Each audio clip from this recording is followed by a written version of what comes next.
Mercredi 2 mars 2022, chers téléspectateurs, bonsoir et bienvenue dans cette nouvelle édition de votre journal version française Surviva. L'une des actualités marquantes de la journée, Madagascar entame déjà la célébration de la journée mondiale de la femme. La première dame et la présidente de l'association FITI, Madame El Radzouil, a donné ce matin le départ de la caravane médicale qui ira rejoindre la ville de Manakar. Outre les consultations et les offres sanitaires habituelles pour cette édition, la caravane médicale proposera pour la première fois le dépistage du diabète et son traitement. Un reportage de Judical Rangianiri, Namir Voulatsferen et Andra Zanjaïbe.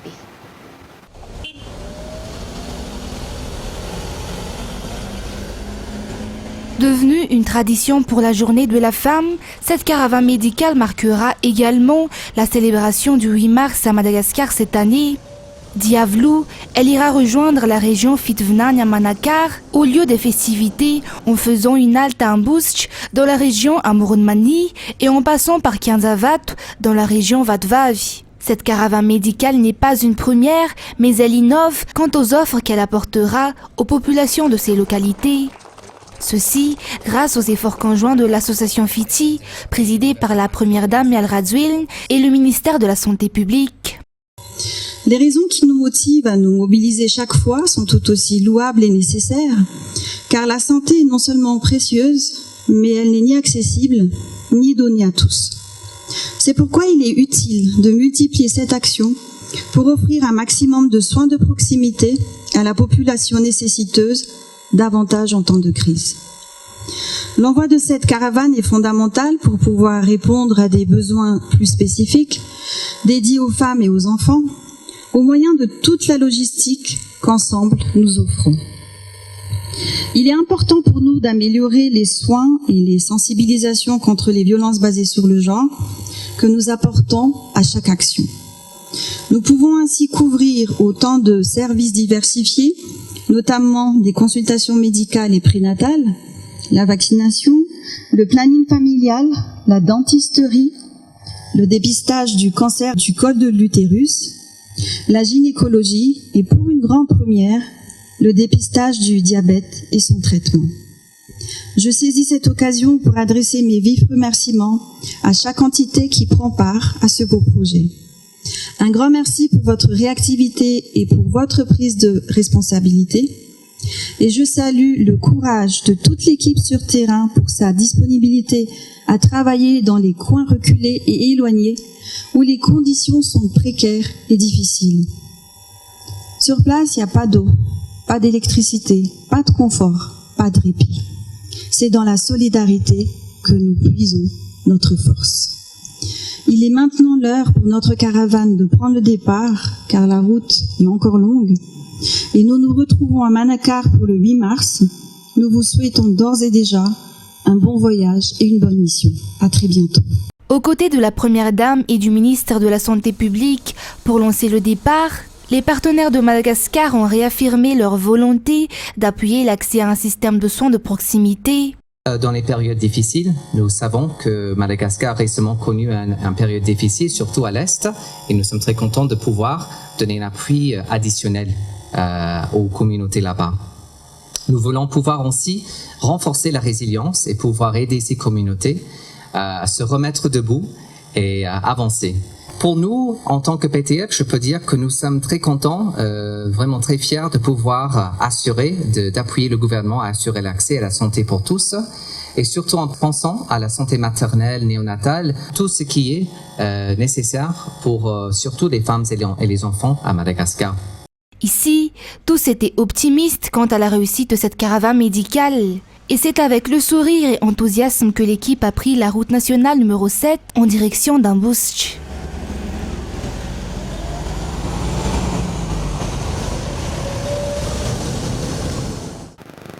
Un impôt s'élevant à 2% doit être payé par les entreprises ayant moins de 7 ans d'existence opérant dans l'importation, une stratégie mise en place afin de lutter contre la disparition soudaine des entreprises importatrices et pour le rapatriement de devises à Madagascar. Les mesures mises en place pour une meilleure gestion fiscale et contrôle fiscal seront effectives à partir de cette année. Un reportage de Sylvain.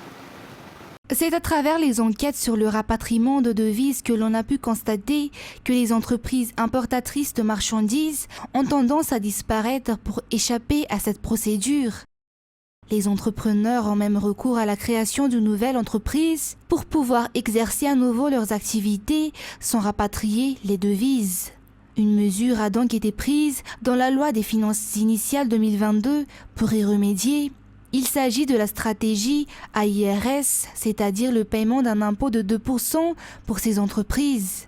La gestion des taxes par le taux de valeur ajoutée, la digitalisation, l'utilisation des logiciels e-bilan, e-déclaration et e-salarié figurent également parmi les améliorations apportées dans ces lois de finances initiales 2022. Une stratégie qui vise également à éradiquer la corruption, car tout se fait en ligne, aucune négociation n'a donc lieu d'être. Les précipitations s'intensifieront pour le centre, le nord et le nord-ouest de Madagascar jusqu'à ce vendredi, d'après les informations émanant du service de la météorologie ce jour. Nous sommes en pleine période de pluie. Les régions d'Iana, Sofia, Alochamangour, Analamang et Tsaratanan sont donc placées sous alerte jaune. Par conséquent, l'on appréhende la montée des eaux, les éboulements et glissements de terrain selon toujours Météo Madagascar. Et sur un tout autre sujet, 20% des travaux de traçage de voies dans le projet de construction de la nouvelle ville Tanamaswanj sont actuellement achevés. Les travaux actuels ne touchent pas encore les infrastructures et les biens des particuliers. Pour cette première phase, seuls les terrains appartenant à l'État seront utilisés, selon les responsables au sein du secrétariat d'État en charge des nouvelles villes et de l'habitat hier. La société en charge des travaux procédera à la construction des barrières des produits de remblai pour éviter que les terres glissent vers les rizières. Un reportage de Natera Koutumav sur les images de Nzara Ranjiansou. Les responsables au sein du secrétariat d'État en charge des nouvelles villes et de l'habitat font des descentes régulières sur le chantier de la construction de la nouvelle ville Tanamaswanj afin de rassurer la population sur les travaux à faire et les en mettre au fait de l'avancement des travaux, notamment le traçage des voies et la construction des routes au sein de la nouvelle ville. En effet, les travaux suscitent des polémiques actuellement, notamment sur les produits de remblai. Selon la directrice de développement de la nouvelle ville, ces terres ne sont pas utilisées pour remblayer les rizières aux alentours, comme le prétendent certains. Au contraire, des digues de protection seront érigées pour protéger les rizières et les cultures de ces produits de remblai. Les manifestations de ces derniers jours ont empêché ces travaux, donc l'entreprise est revenue hier pour reprendre les travaux, selon toujours la directrice qui a apporté des précisions sur la situation. Par la même occasion, la responsable a ajouté que cette première phase des travaux ne concerne pas les terres appartenant à des particuliers, car seuls les terrains appartenant à l'État seront utilisés avec une surface de 444 hectares. La population du Fouktan concernée par les travaux, de leur côté, affirme à travers leur chef Fouktan qu'elle n'est pas contre ce projet. Elle se dit prête à négocier pour les démarches à faire. À cet effet, un bureau local de doléances a été mis en place pour collecter les plaintes et les suggestions de la population, mais également pour leur apporter des informations sur le projet. Selon les explications, 20% des traçages des voies sont actuellement achevés. Les travaux de la réhabilitation de la route nationale 7 au niveau d'Ilak, qui a été coupée suite au passage du dernier cyclone, vont débuter dans une semaine selon les prévisions. Après évaluation des techniciens, le ministère des Travaux publics est descendu sur les lieux hier pour constater les dégâts et apporter la solution. Toujours un reportage de Natera Koutumav. Seules les descentes sur terrain peuvent permettre une bonne évaluation des dégâts et trouver des solutions au plus vite et efficaces, selon le ministre des Travaux publics, qui est venu constater la coupure de route survenue au niveau d'Ilak sur la route nationale numéro 7. Les précipitations et les inondations ont accentué les problèmes d'évacuation d'eau sur cette route. Le ministère des Travaux publics a déjà mis en place une déviation pour maintenir la circulation. Néanmoins, selon le ministre, les riverains ne peuvent pas l'utiliser trop longtemps, étant donné que cela peut entraîner plus de dégâts en temps de pluie à cause de la boue. Ainsi, Jerry Atchefnjaz en a renforcé qu'il est important de trouver des solutions au plus vite et d'accélérer les travaux. Le ministère envisage de construire un pont pour joindre les deux routes, mais également pour faciliter l'évacuation des eaux. L'évaluation et les études de techniciens dureront 1 semaine à 10 jours et les travaux pourront débuter ensuite, souligne ce premier responsable en charge des travaux publics. De son côté, le gouverneur de la région Yorumbé a tenu à rassurer les habitants du Sud et les riverains que l'État prend déjà ses responsabilités face à cette coupure de route. La journée d'aujourd'hui est également le mercredi décembre, le message du pape François aux fidèles catholiques dans le cadre du carême pour cette année 2022 était plutôt un message de courage, un appel à la solidarité pour ne pas se laisser diviser par les idéologies et par la guerre le mercredi des cendres, journée pendant laquelle les croyants catholiques reçoivent les cendres comme symbole de repentance marque le début du carême. Un reportage de Secharan Gianas. Ne nous lassons pas de faire le bien, car le moment venu, nous récolterons si nous ne perdons pas courage. Ainsi, lorsque nous en avons l'occasion, travaillons au bien de tous. C'est par ce verset de l'épître de Saint Paul que s'ouvre le message du pape aux croyants catholiques dans le cadre du carême 2022. Le carême qui est pour les catholiques une période de conversion et de préparation à la fête de Pâques. Le mercredi des cendres marque le début du carême et s'achève le vendredi saint. Ce jour signifie également qu'il ne reste que 40 jours avant que la fête de Pâques ne commence. Dans ce cadre et compte tenu du contexte actuel, le message du pape pour le carême 2022 était plutôt un message d'encouragement et d'appel à la solidarité pour ne pas se laisser diviser par les idéologies et par la guerre. Le pape François appelle également à la repentance afin de vivre dans la paix et dans la sérénité.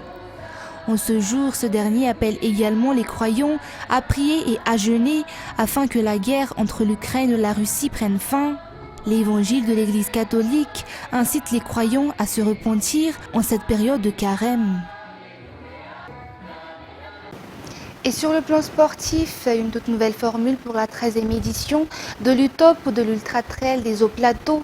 Le Six Trail qui est une course de 22 km avec 800 mètres de dénivelé positif. L'UTOP entre également dans l'ère technologique avec notamment le chronométrage informatisé et les puces électroniques insérées dans les dossards de chaque participant. Reportage sur les images de Secharan Gianas. La 13e édition de l'UTOP qui se déroulera le 6, 7 et 8 mai prochain rime avec innovation. Elle propose 6 catégories de courses, dont le fameux Ultra Trail de 126 km en 38 heures, reliant Marseille à Antananarivo, qui peut se faire en solo, en duo ou en relais. Le semi-trail de 70 km de Mantassou à Antananarivo, le Tirel de 35 km reliant Amboumia et Antananarivo. Le Zaza Trail de 5 km pour faire découvrir le trail aux enfants de 8 à 12 ans. Et enfin, le Fun Run de 10 km, une course qui se fait en famille mais qui s'adresse également aux jeunes.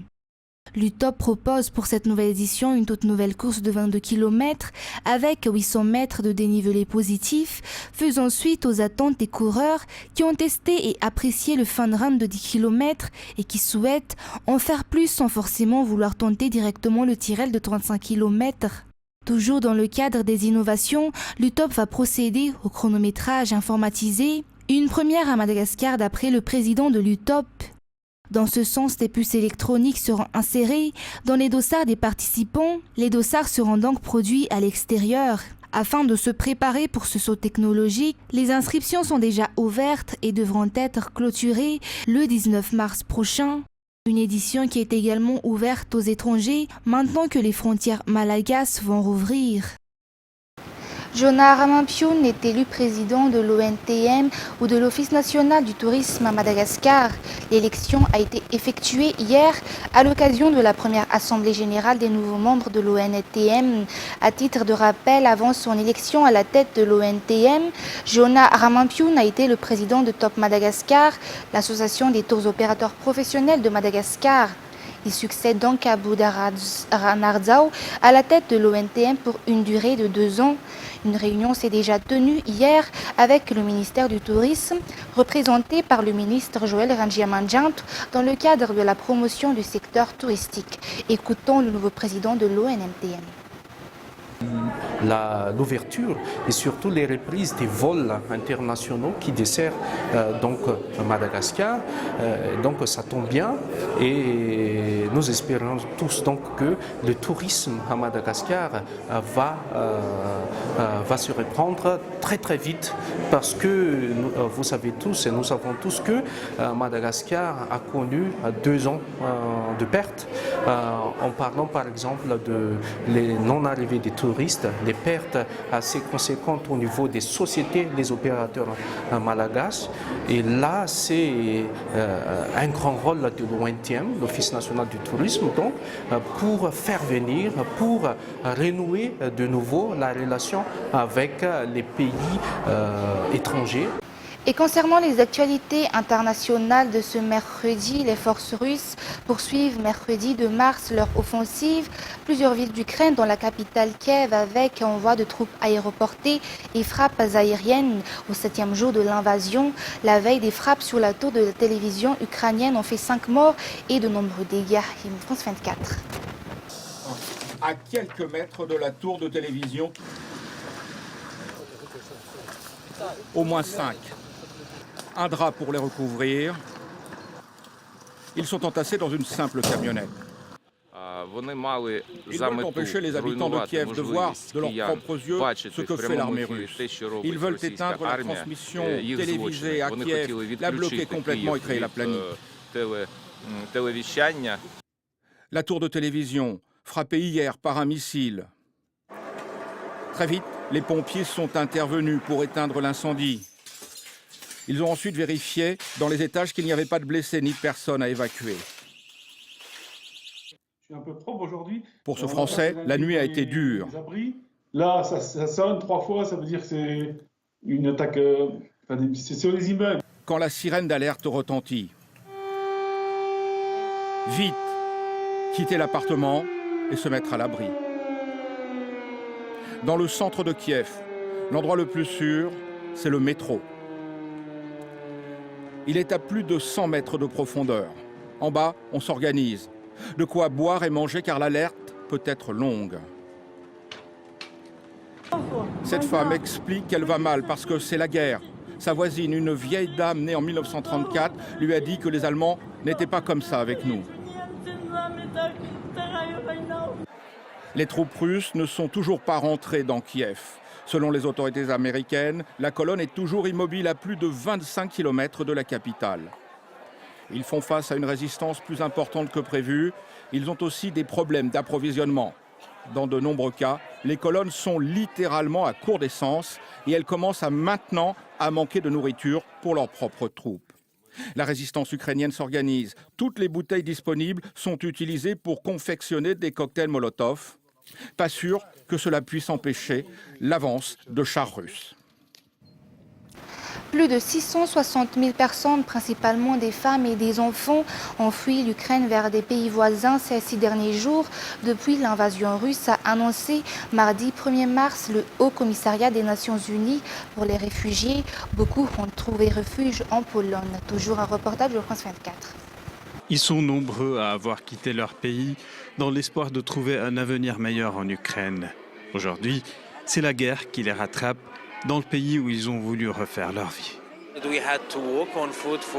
On a traversé 30 km à pied. C'était terrible. On était presque morts. Pendant 4 nuits, on n'avait aucun abri. On dormait dans la rue, sans couverture, sans tente, sans rien. C'est maintenant qu'on vient d'arriver avec 3 enfants, c'est pas... Ma femme, même pour manger, c'était difficile pour elle. Elle est en train d'arrêter mon enfant, voici mon enfant. Il a 1 mois et demi, il n'a même pas encore 2 mois, mais je suis obligé de me déplacer. Même s'ils sont désormais en sécurité dans cette ville de Przemyśl, leur regard se tourne vers ceux qu'ils ont laissés derrière. C'était difficile pour moi de quitter parce que j'ai la famille, ma femme a ses parents là-bas, c'était très difficile de les laisser parce qu'ils sont déjà vieux. Moi, on n'avait pas le choix parce qu'avec les enfants, il faut leur avenir. Pour d'autres, la réalité du conflit prend un autre sens. Ça m'a rappelé la guerre en Syrie, quand j'avais vu un père et ses 2 fils morts de froid. Ce qu'ils ont vécu, on le vit nous-mêmes ici. Je n'aurais jamais imaginé que je vivrais le genre de scène que je voyais de mes propres yeux sur Facebook. Pour venir en aide à ces réfugiés, des dizaines de volontaires se relaient jour et nuit, dont des Ukrainiens vivant en Pologne. On essaye d'aider comme on peut, physiquement, émotionnellement. Beaucoup sont venus ici en Pologne et ils ne savent pas vraiment quoi faire après.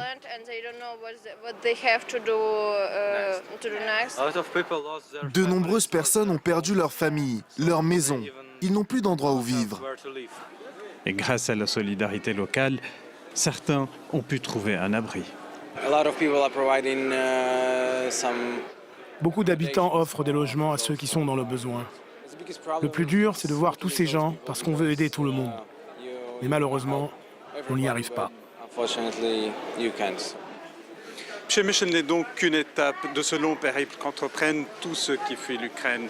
Ceux qui le peuvent partent encore plus vers l'ouest, loin du vacarme de la guerre, alors que le nombre des réfugiés qui fuient les frontières ukrainiennes ne cesse d'augmenter d'heure en heure.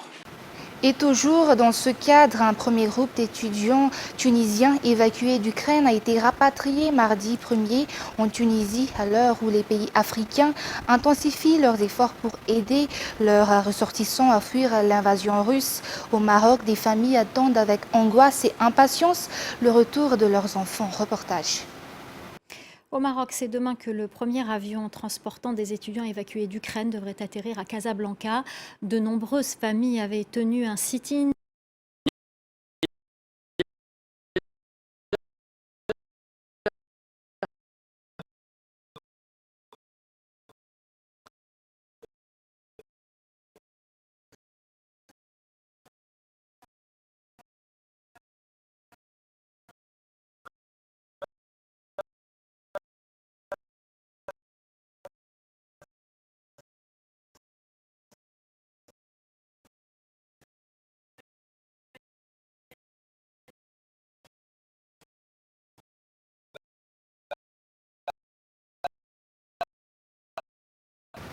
Et c'est également avec ce reportage que nous terminons l'édition d'aujourd'hui. Tout de suite après cette édition, vous avez rendez-vous avec le premier film de la soirée de Kingsman. Et quant à moi, je vous donne rendez-vous pour demain pour des nouvelles actualités.